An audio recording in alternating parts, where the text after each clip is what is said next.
A lot of Africans have not taken that lightly. There has been a huge uproar due to those suggestions by those two French doctors that that vaccine should be, tested here in Africa first, despite the fact that the epicenter of the coronavirus pandemic is not Africa, it is indeed Europe, and now moving on to the United States. Chero, what is your take on this? Well, this might not, the continent of Africa might not be the epicenter of COVID-19, but unfortunately the continent of Africa is seen as the epicenter of underdevelopment because of bad leadership and poor governance and graft and corruption. So let us, this outrage right now is well-founded, and I'm equally outraged. But I think the French just made the mistake of thinking or saying out loud what many big pharma companies and countries in the West are thinking about Africa. This did not start the other day. African bodies have been used as lab rats for many years for big pharma, whether it's about HIV. In fact, I remember a few months ago in a country further south, they were actually encouraging pre-sexually active young women or who are at risk of sexual activity to try the pre-exposure prophylaxis. This is linked to HIV and AIDS. And I was completely amazed at how our governments allow all manner of tests to happen. Think back to Egypt and Depo-Provera birth control many years ago, where Big Pharma was also testing the birth control method on women there. So this is not something that is going to start with COVID-19. It's been prevalent on the continent for many years. And until we rise up and say African bodies count, African bodies matter, we will not allow our men, women, boys, girls, babies to be used, then this will happen. So of course it is completely wrong, and I'm so grateful for the outrage, and may they never bring their trials here. But unfortunately, we have a history of allowing, or our governments have a history of allowing our citizens or its citizens to be used as lab rats in such experiments. This was 30 seconds only. Tell me what you think about this. And African leaders have been meeting, trying to come up with a continental plan to this. Well, the statements by those two French doctors must be praised and condemned in the same vein. The condemnation is only that they said something which has been represented as a racist statement, that Africa is made up of guinea pigs, is made up of rats, so wherever you have anything new, take it to Africa. But it must be praised because it's a reminder to Africa that as countries, or rather public sector and private sector, we do not... praised. Did you say that? Yes, it must be praised because, reason being, as the public and private sectors in Africa have not invested in research and development.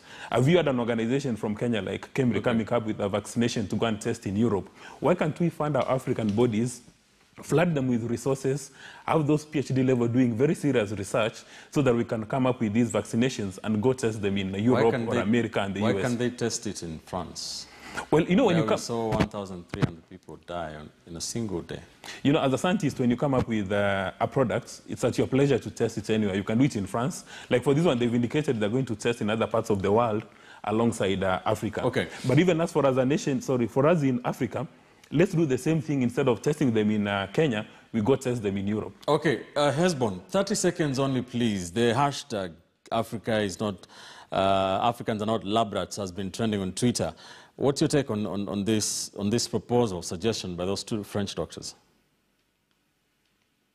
I think two things, Ben, that these French doctors should be condemned with the strongest terms possible, and Africans are not guinea pigs. So to that extent, we just need to condemn them as we ask African leaders to come up with a way forward. Secondly, I think this is a wake-up call. Why is it that we live in a continent and anything that happens in this continent has the decisions made in European cities?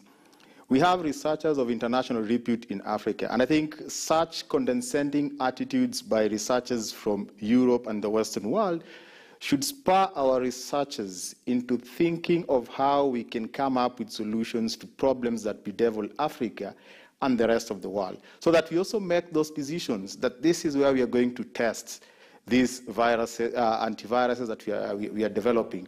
It should not be about Europe.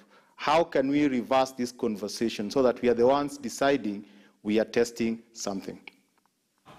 Very quickly, please. Ben, is it me? Yes, yes. Ben, the thing that I would like to just underscore is African dignity. What we've done for a long time, because of our mismanagement, because of how we've placed ourselves in the international stage, Africa has always been the dumping ground of anything, whether it is called the dark continent or the third world or whatever it is. We've always been the recipients of that. One of the things that COVID-19 must make Kenyans, Africans wake up to is it's time we created an identity for Africans. Asians have an identity because of China and Singapore and South Korea. Africans do not, and the only reason we do not is because we keep thinking that if we borrow ideas from the West, specifically from IMF and World Bank, we will somehow develop, while every country that has ever developed in the last 60 years has done so in defiance, not in because of the IMF. Thank you, gentlemen and lady, for your thoughts on that. Let's take one final quick break here on Inside Politics. Don't go too far. When we come back, we'll be wanting to hear from you. Shall be getting to get your comments, thoughts, your questions, suggestions on what we should do, especially in terms of the government's response to the COVID-19 global pandemic. Your call is up next.